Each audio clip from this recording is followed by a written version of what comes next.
Hey, it's Junkmeister here. I'm one of the writers for FiremanSideHustles.com and also an owner of a junk removal company. And I wanted to talk about their latest article and also just film a really quick video just to go over the key main points about starting a junk removal company in 2002. What do you need to know? What do you need to do to get started?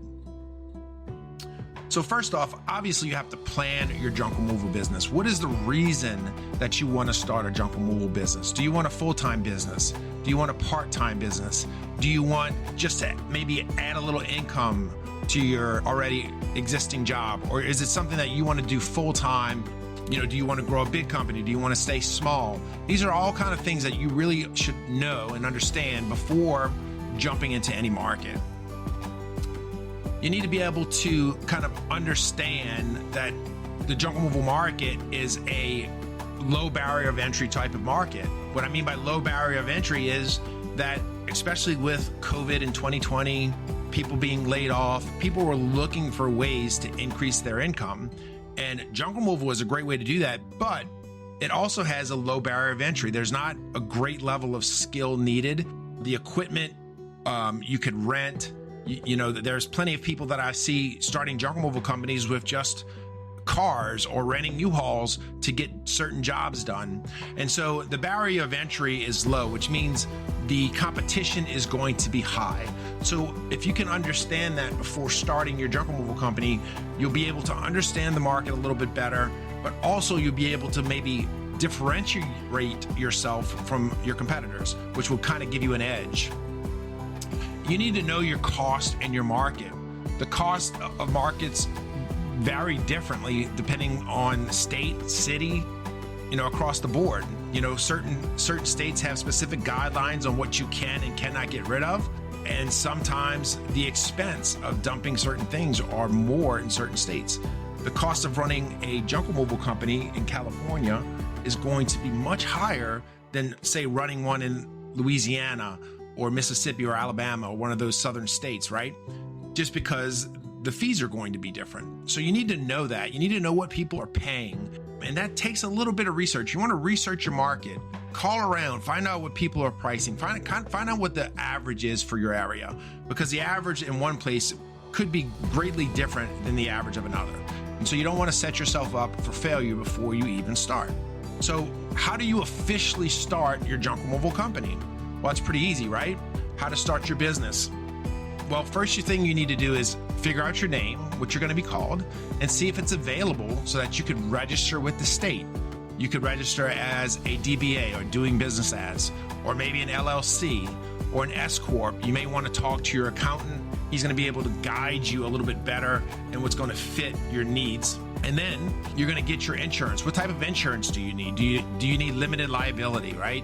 Do you have employees, or you're going to have to cover workman's comp? You want to be able to get all of these estimates and quotes together before you start going out there and getting things done. How do you promote? How do you grow a business in such a competitive market, especially junk removal, which is trending extremely high? How do you promote a junk removal business? You know, a junk removal business in 2018 versus in 2022 is much different. There are many more competitors. There's people that are spending money on advertising. They're spending money on marketing. So how do you even go about promoting your junk removal business? Well, obviously the first thing that you can do is obviously get a website, right? There are plenty of free website builders, or you can just get a free website. We love Snaps.ai. It has a free website builder plus a whole bunch of tools that you can utilize.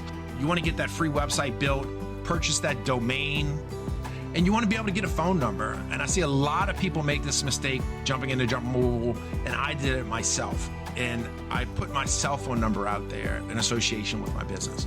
Well, there are a couple things wrong with that, right? Once I start to promote myself online via Facebook, social media, things like that, now my phone number is splattered all over the internet, connected with my junk removal business. And once I learned my lesson, right, and I got so busy I could not answer my cell phone, I had to get a new number, and so I purchased a tracking number.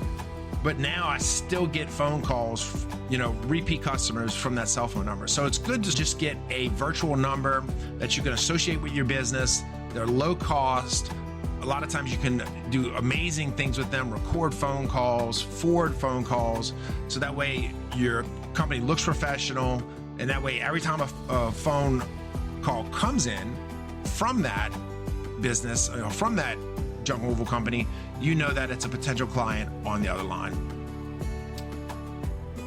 Hey, is junk removal the right business for you? Maybe you're thinking about it. Maybe you're thinking about dipping your toes in the water and you're not really sure.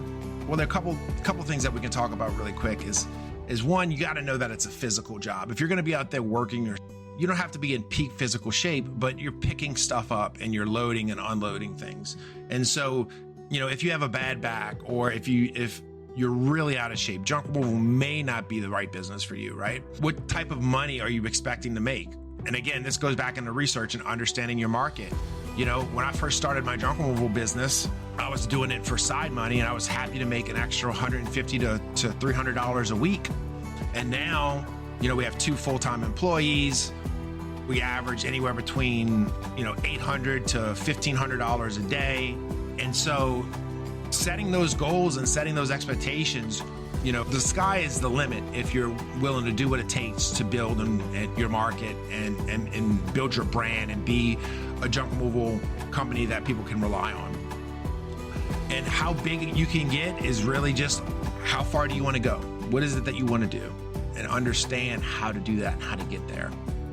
And last is, if you want to find out more about side hustles or ways that you can bridge the gap, you can always check out our website at firemansidehustles.com, or even just check out our blog article where we go super in depth on how to start a junk removal company in 2022, even down on how to, register your business, purchase a domain, market, things like that. And make sure you hit that subscribe button, and I will be delivering some more content, especially for you junk removers out there, and y'all have a great day.